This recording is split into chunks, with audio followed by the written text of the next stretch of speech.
Lecrae, it's interesting because I feel like on the inside of the church, we're fighting this historical context you talk about. In other words, we love the blessing of the cross, but we don't love to sit in it and realize this is what God's asking me to do, to die to myself and to live for Him, whatever context that's going to look like for me.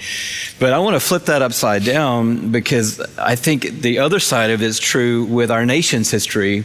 We understand the curse that was slavery, white people do, and we say that was bad, but we miss the blessing of slavery, that it actually built up the framework for the world that white people live in and lived in. And so a lot of people call this white privilege, and when you say those two words, it just is like a fuse goes off for a lot of white people because they don't want somebody telling them to check their privilege. And so I know that you and I both have struggled in these days with, hey, if the phrase is the trip up, let's get over the phrase and let's get down to the heart. Sure. Let's get down to what then do you want to call it? And I think maybe a great thing for me is to call it white blessing. White blessing. White blessing. That I'm living in the blessing of the curse that happened generationally that allowed me to grow up in Atlanta. And, you know, you're talking about being 57. If you were 57, I can't imagine being that old, Dan, and being 57.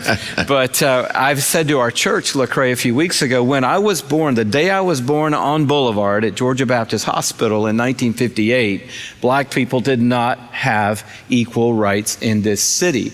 No, God! No, God, please, no! No! No! No! Not my grandparents' lifetime or their lifetime, in my lifetime. This is right now what we're talking about today.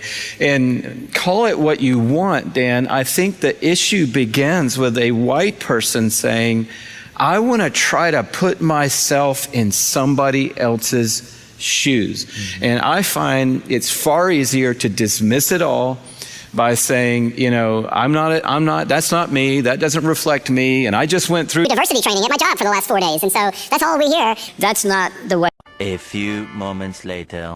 I just wanted to come directly to you today and sincerely apologize for the use of the phrase on Sunday, white blessing.